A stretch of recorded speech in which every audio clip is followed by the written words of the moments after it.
आइए आज हम लोग स्टडी करेंगे क्वेश्चन नंबर 31। कह रहा है 2 spherical bodies of mass m and 5m। ये चैप्टर लग रहा है, ये क्वेश्चन हो गया है, यहीं से करना है। तो 2 spherical bodies of mass m and 5m are radii r and 2 are released in free space with initial separation between their centers equal to 12 बार। कह रहा है हमारे पास दो वस्तुएं हैं, एक का द्रव्यमान m है, दूसरे का 5m है, और जिसका द्रव्यमान m है उसकी त्रिज्या r है, जिसका द्रव्यमान 5m है उसकी त्रिज्या 2r है। अब इन दोनों को छोड़ा जाता है। कितनी दूर से छोड़ा जाता है? स्पेस में यानी अंतरिक्ष में इनको छोड़ा जाता है 12 बार दूरी से इनको छोड़ा जाता है।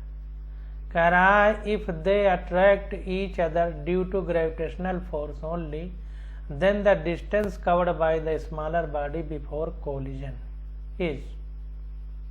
तो कह रहा है कि हम ये मानेंगे, तो जो है कह रहा है कि अंतरिक्ष में है और पता है कि जैसे सूरज है पृथ्वी को आकर्षित करता है, उसी प्रकार अंतरिक्ष में ये पिंड भी एक दूसरे को आकर्षित करेंगे और आकर्षण के कारण एक दूसरे के पास आएंगे।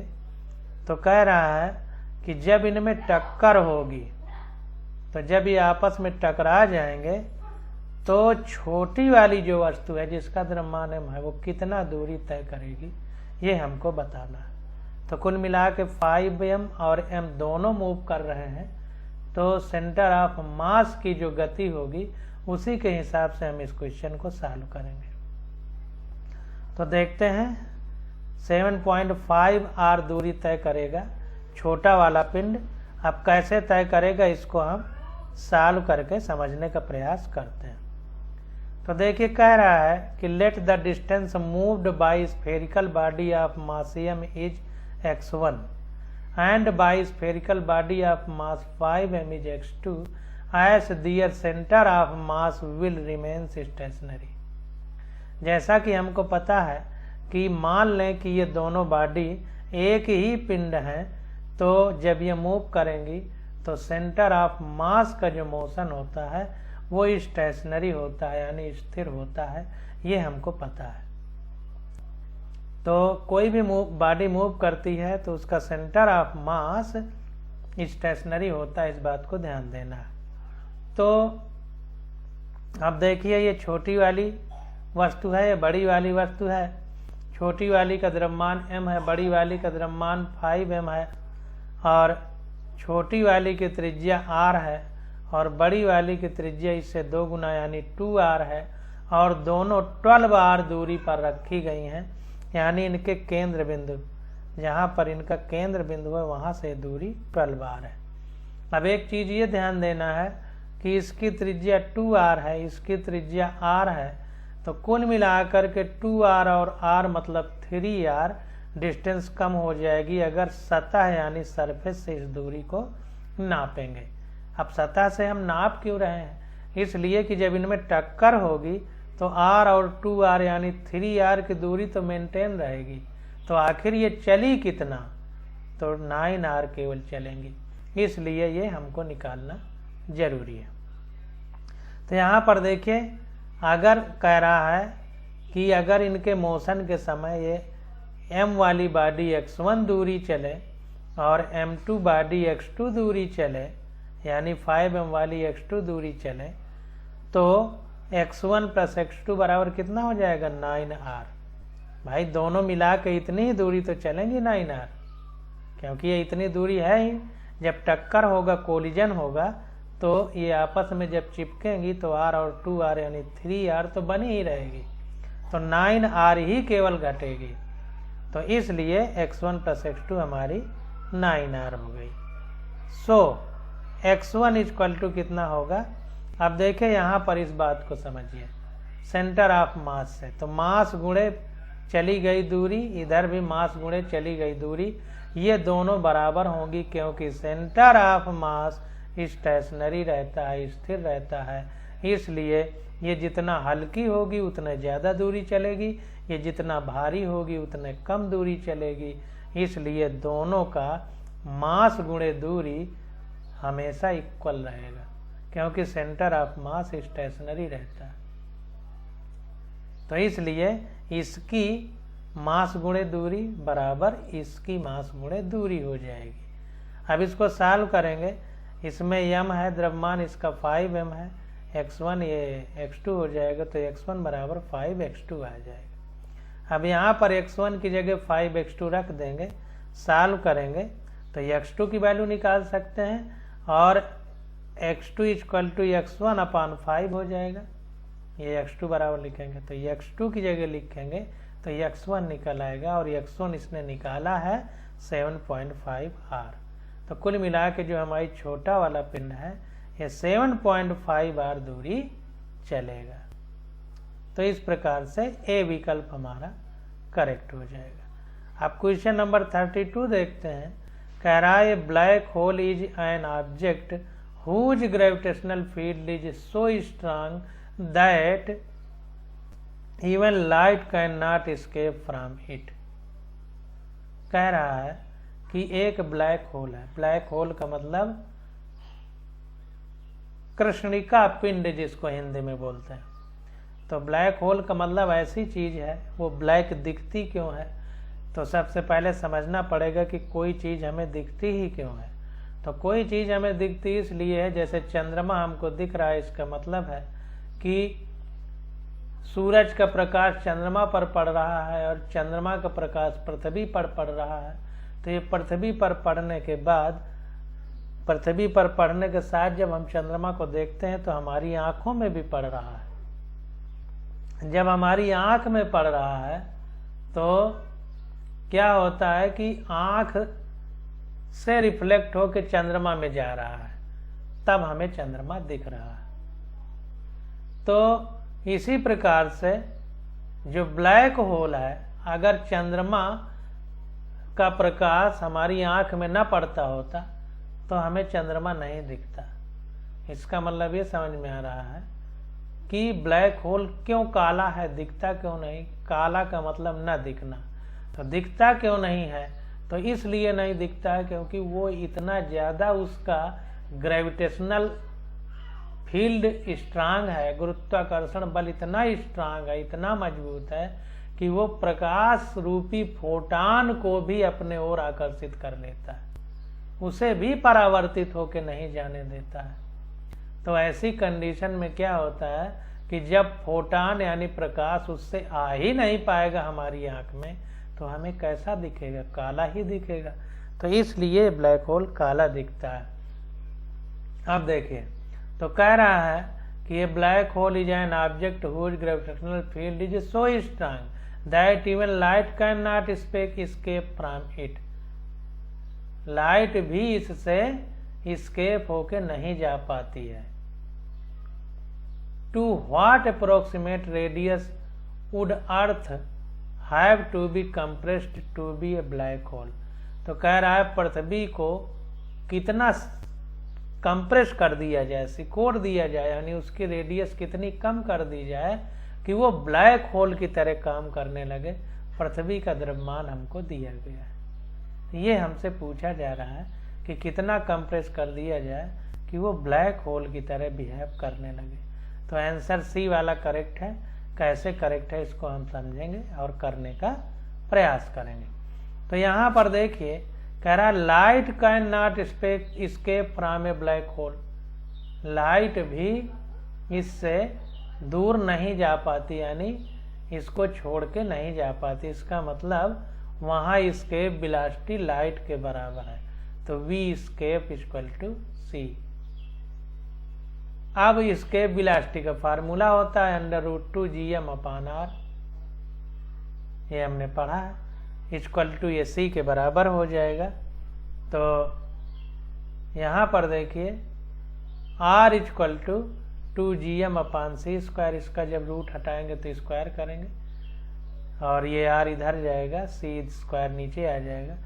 r equal to 2 × universal gravitational constant G की वैल्यू पता है 6.67 × 10⁻11 न्यूटन मीटर स्क्वायर पर किलोग्राम स्क्वायर इंटू अर्थ का मास दिया है 5.98 × 10⁻24 क्वेश्चन में। प्रकाश का वेग हमको पता है 3 × 10⁸ मीटर पर सेकंड, इसका स्क्वायर करना है तो स्क्वायर कर दिया, सॉल्व करने पे आ गया 8.86 × 10⁻³ मीटर, यानी लगभग 10⁻² मीटर। तो इस प्रकार से 32 नंबर क्वेश्चन हो गया। अब 33 नंबर क्वेश्चन देखते हैं।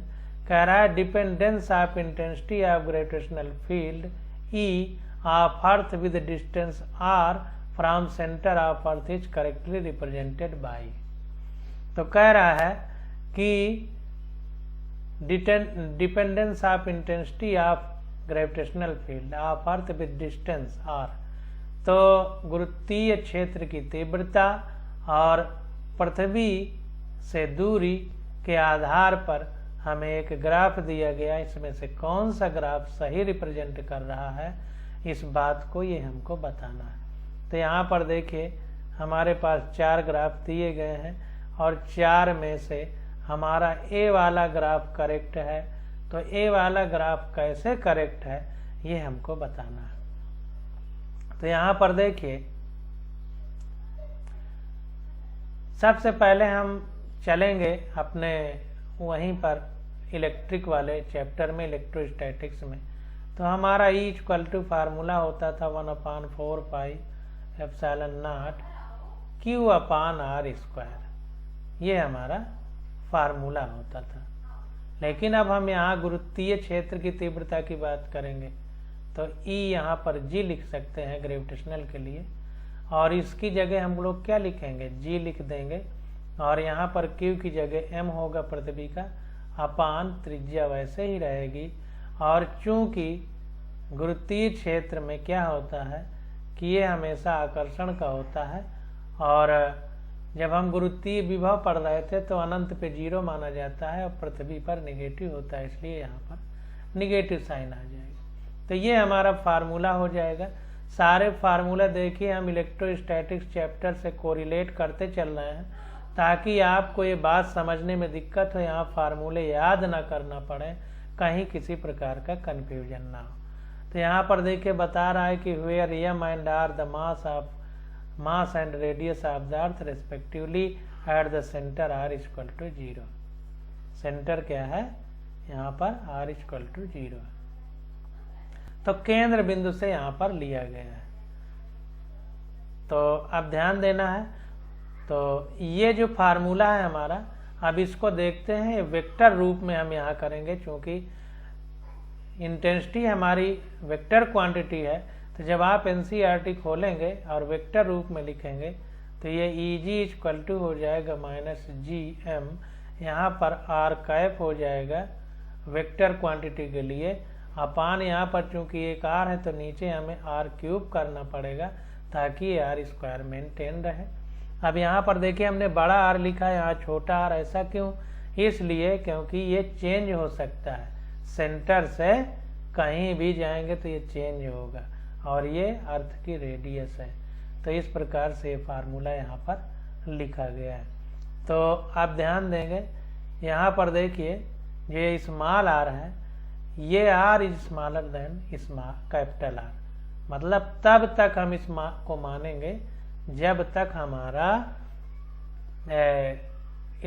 ग्रेविटेशनल फील्ड की इंटेंसिटी पृथ्वी की त्रिज्या से कम है, यानी पृथ्वी के अंदर की बात होगी। जब तक पृथ्वी की सतह से पृथ्वी के अंदर की जो बात होगी तब तक ये बात सही है। लेकिन अगर हम पृथ्वी के बाहर जाएंगे तब हमारी ये बात करेक्ट हो जाएगी। तो far a point outside the earth that is R is greater than R, तो ई इक्वल टू -gm/r²,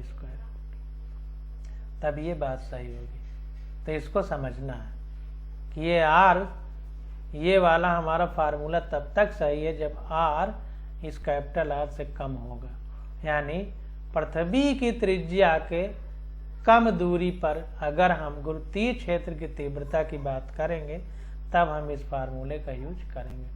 तो इसको ध्यान देना। तो यहाँ पर देखिए ई समानुपाती हो गया आर के, यहाँ पर स्मॉल आर के। तो यहाँ पर स्मॉल आर और ई के बीच हमारा ग्राफ बनाया गया है। तो सबसे पहले यहाँ पर 1 होगा, यहाँ पर 1 होगा पावर में, और जब पावर में 1 1 है तो समान अनुपात में बढ़ेंगे। जब समान अनुपात में बढ़ेंगे तो हमें सीधी रेखा प्राप्त होगी। एक बढ़ा 2, दूसरा बढ़ा 2, एक बढ़ा 3, दूसरा बढ़ा 3, समान अनुपात में। तो डॉट डॉट डॉट डॉट जब करेंगे तो सीधी रेखा में वो डॉट पॉइंट लगेगा। अब देखिए ये ग्राफ ऐसे ऊपर ना होकर नीचे क्यों है, क्योंकि ये निगेटिव साइन लगा है। तो निगेटिव की वजह से ग्राफ ऊपर ना होकर नीचे बना है। अब आगे चलते हैं। तो जहां तक ये पृथ्वी की त्रिज्या तक जब तक हम नहीं आ जाते तब तक ये 1 और 1 का पावर मेंटेन रहेगा, क्योंकि ये फार्मूला हमारा पृथ्वी की त्रिज्या तक वैलिड है। और एक तरह से देखा जाए तो इंटीग्रेशन जो डिफरेंशिएशन हम लोग पढ़े थे उस आधार पे यहाँ पे लिखा गया। तो यहाँ पर देखिए जब तक पृथ्वी की त्रिज्या नहीं आ गई आर तक, कैपिटल आर तक, तब तक ये सीधी रेखा चली। अब इसके बाद ये वाली बात आ जाएगी।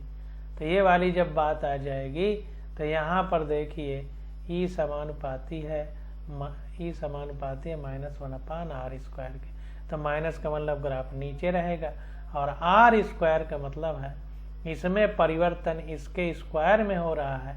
इसका मतलब ये ज्यादा परिवर्तन होगा, ये कम परिवर्तन होगा।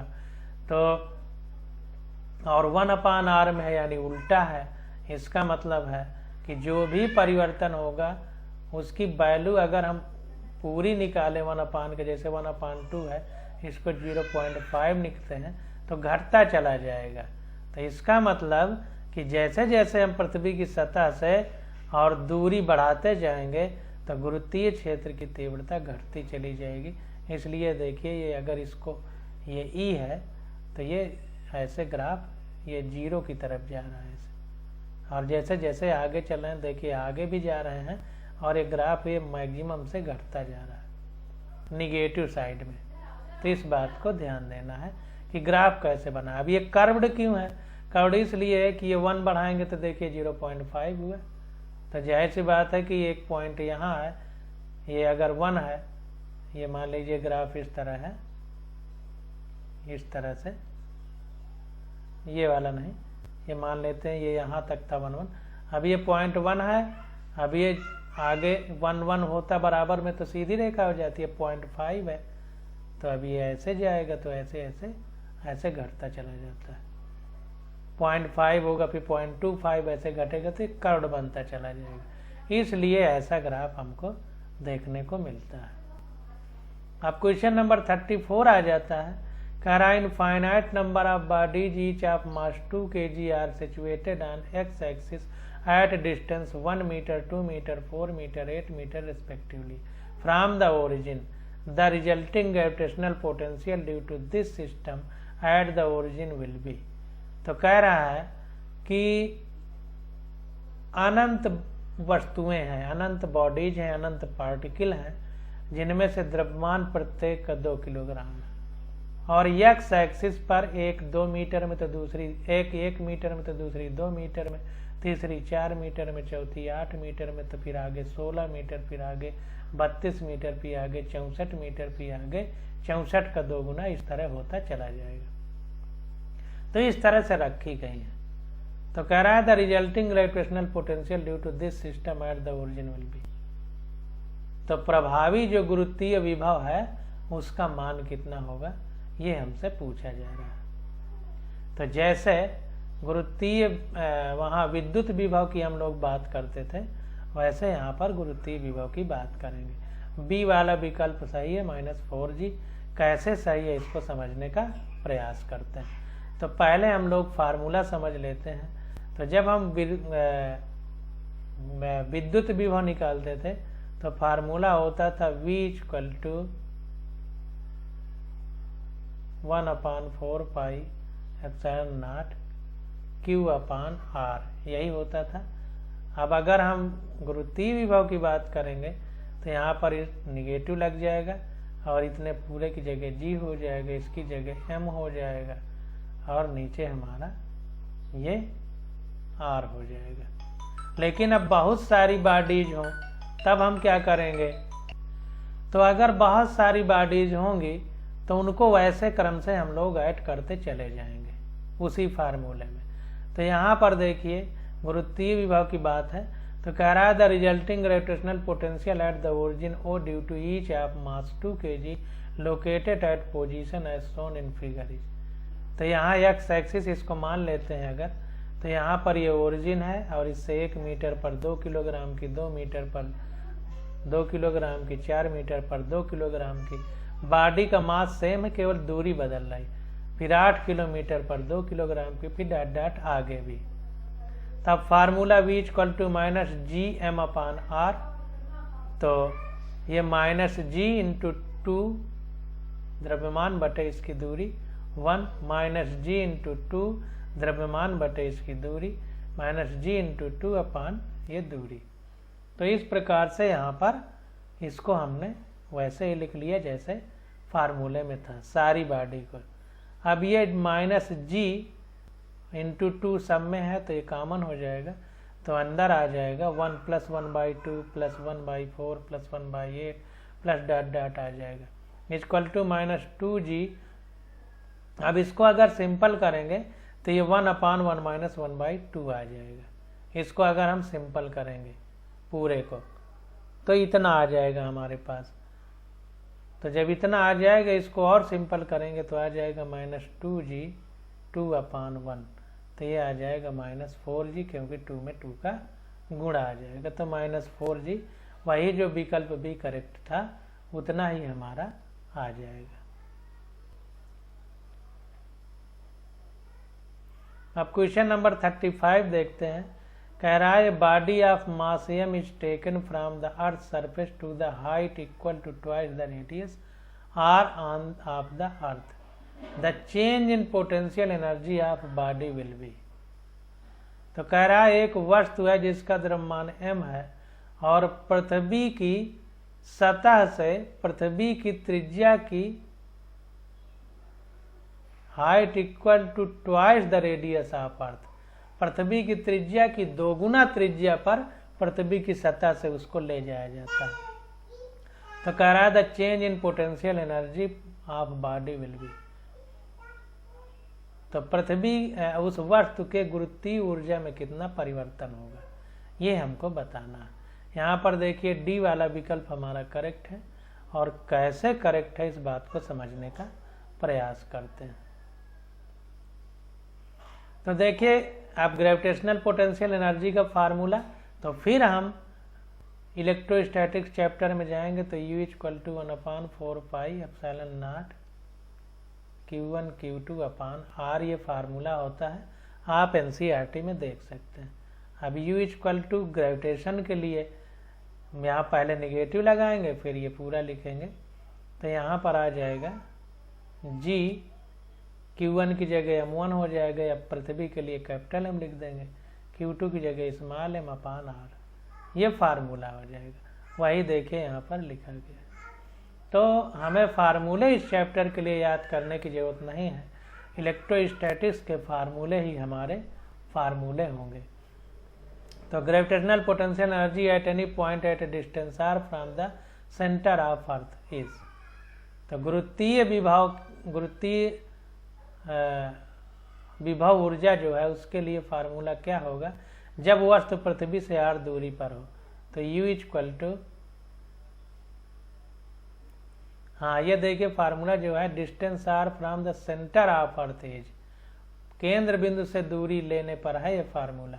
तो U equal to -GMM upon R हो जाएगा। वेयर m द्रव्यमान है पृथ्वी का और स्मॉल m बॉडी का द्रव्यमान है। At the surface of earth, पृथ्वी की सतह के लिए अगर बात करें तो इसी स्मॉल r की जगह हम कैपिटल R रख देंगे। तो जब पृथ्वी की सतह पर वस्तु है तो चूंकि चेंज इन पोटेंशियल एनर्जी हमसे पूछ रहा है कि गुरुत्वीय विभव ऊर्जा में कितना परिवर्तन होगा, तो पहले हम गुरुत्वीय विभव ऊर्जा सतह पे निकाल लें, फिर सतह से 2 गुनी ऊंचाई पर निकाल लें, फिर दोनों में अंतर कर दें, तो वही परिवर्तन निकल के आ जाएगा। तो पृथ्वी की सतह पर U initial equal to -GMM upon R हो जाएगा। At height h from the rate surface, अब पृथ्वी की सतह से h बराबर 2 गुना ऊंचाई पर है त्रिज्या से, तो h बराबर 2r हो जाएगा। तो r equal to r plus h, तो r तो पृथ्वी की त्रिज्या और ऊंचाई पृथ्वी की त्रिज्या की 2 गुनी है, तो 2r रख दिया तो आ गया 3r। अब इसलिए u फाइनल कितना होगा हमारा, तो यहाँ r की जगह 3r रख देंगे, बाकी तो सेम ही है, तो माइनस GMM/3r। तो चेंज इन पोटेंशियल एनर्जी, तो चेंज जब भी निकलते हैं तो फाइनल माइनस इनिशियल हमने बताया है, तो डेल्टा U बराबर U final minus U initial, तो ये आ गया minus GMM/3r final minus GMM/r, तो GMM/r 1 माइनस ये प्लस हो जाएगा, तो इसको इधर 1 लिख दिया है, माइनस में इसको लिख दिया है 1/3, तो आ गया 2/3 GMM/r। अब देखिए यहाँ पर थोड़ा सा समझना है, तो small g equal to GM/r² होता है, NCERT में फार्मूला पढ़ा है, तो ये r को इधर ले आएंगे तो GR² हो जाएगा gm की जगह, तो gm की जगह इसने GR² रखा, तो इस r से r एक कट जाएगा, तो GR इंटू m यानी 2/3 mg r आ जाएगा। तो इस तरह से हम लोग सारे क्वेश्चनों को करेंगे। अब क्वेश्चन नंबर 36 आ जाता है, कह रहा है the radius of A planet is twice the radius of अर्थ। एक उपग्रह है जिसका जो त्रिज्या है पृथ्वी की त्रिज्या की 2 गुनी है। कह रहा बोथ है almost equal average mass density, और जो द्रव्यमान घनत्व है मास डेंसिटी है वो पृथ्वी और उसकी एवरेज में लगभग इक्वल ही है। कह रहा VP and V are escape velocity of the planet. तो पृथ्वी और प्लैनेट के लिए VP और पृथ्वी के लिए VA हमारी एस्केप वेलोसिटी है, यानी कहने का मतलब सीमांत वेग जिसको कहते हैं। पृथ्वी को से जो छोड़ के चले जाने वाला वेग है, पृथ्वी की कक्षा को जब छोड़ के चला जाए, तो कह रहा है ये क्या होंगे VP और V की वैल्यू पृथ्वी और उसके लिए। तो पृथ्वी और उसके लिए तुलना करना है हमको। तो यहाँ पर देखिए B विकल्प हमारा करेक्ट है, VP इक्वल टू VE, यानी VP पृथ्वी के सीमांत वेग से 2 गुना होगा उस प्लैनेट पर। तो यहाँ पर देखें तो देखिए हमको पता है RP इक्वल टू 2RE, जो ग्रह है हमारा प्लैनेट है उसकी त्रिज्या पृथ्वी की 2 गुनी है, तो इसलिए 2RE कर दिया गया, और दोनों का घनत्व समान है द्रव्यमान घनत्व, तो और ρE इक्वल टू ρP कर दिया गया। E का मतलब अर्थ, P का मतलब प्लैनेट। अब escape velocity of the earth VE equal to formula होता है 2GME/RE, ये फार्मूला होता है। तो अब अगर हम इसको अप्लाई करें तो √2G/RE, अब ये m की जगह देखेंगे, द्रव्यमान घनत्व की बात हो रही है, तो घनत्व बराबर द्रव्यमान बटे आयतन, तो घनत्व बराबर द्रव्यमान बटे पृथ्वी का आयतन 4/3 πr³। बहुत बार कर चुके हैं। पृथ्वी एक गोला है, तो जो गोले का आयतन का फार्मूला है वही पृथ्वी के लिए लागू होगा। तो ये हमारा आ जाएगा,